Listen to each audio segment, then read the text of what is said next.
हबीब यमनी था हकीम का नाम, मारूफ हकीम। उसे कहा मेरी बात सुन, इसने नबुवत का ऐलान कर दिया, तूने आना है और ये साबित करना है कि ये मजनू है, नौजुबिल्लाह पागल है। जो अबू जहल था ना, कहने लगा सबको बिठा के अपने साथी को, ओए बात सुनो मेरी, जब मोहम्मद आए ना तो किसी ने खड़ा नहीं होना, बस बात याद रखनी है, सबसे आला वाला वातु इज़्ज़ुमन तशा वातु ज़िल्लुमन तशा वरफ़अना लका ज़िक्रक। अबू जहल कहा खबरदार किसी ने उठना नहीं है, चुप करके बैठे रहना। जब मोहम्मद है, नबी अलैहिस्सलाम को पैगाम भेजा, क्या हो जी हकीम आया, उससे आपका बताना है कि आप ज़हनी तौर पर आपका ज़हन ठीक नहीं है, माज़अल्लाह माज़अल्लाह। नबी अलैहिस्सलाम ने सहाबा को साथ लिया, चलो चलते हैं। वहाँ सबको बताया किसी ने खड़ा नहीं होना, सारे बैठे रहना। जैसे करीम आका अलैहिस्सलाम दाखिल हुए तो अबू जहल सबसे पहले खड़ा हो गया, उसको देख के सारे खड़े हो गए। क्यों भला? कि सबसे औला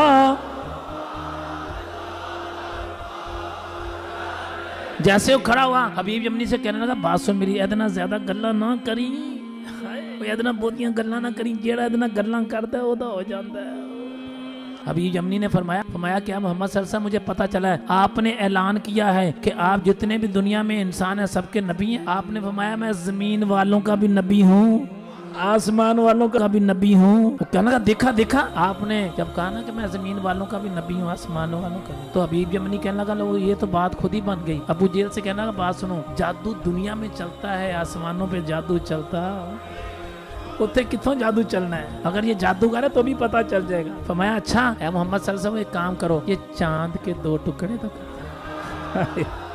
हजरत अब्बास रजी अल्लाह तआला अर्ज करते हैं हुजूर मैं आप पर ईमान इसलिए लाया था, जब आप छोटे थे ना, छोटे, तो उस वक्त आप पंगूड़े में जब हिलते थे ना, चांद को इधर इशारा करते थे, इधर जाता था, इधर इशारा करते थे, इधर जाता था। हुजूर मैं आपका वो मौजज़ा देख के ईमान लेके आया था। हबीब यमनी ने जब कहा ना कि चांद के 2 टुकड़े हो तो मैं मान जाऊंगा, आपने फरमाया छड़ यार काम भी कीता थे, क्या थे की क्या तो ये तो बचपन में मेरा खिलौना था। उधर से चांद ने भी रक्स किया, आज मेरी बारी आ गई।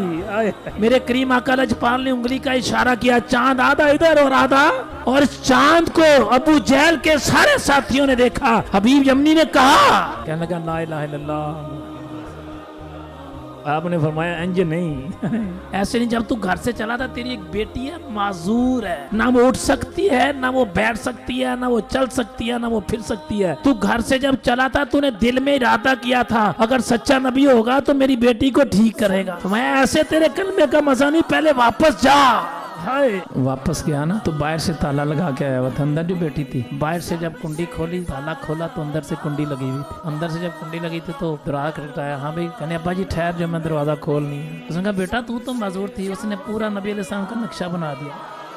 अब्बा जी ऐसी सूरत है, उन्हें ऐसा एक बार हाथ फेरिया तो मैं ठीक हो गया यार। इसीलिए तो फिर हर कोई कहता है कि सबसे औला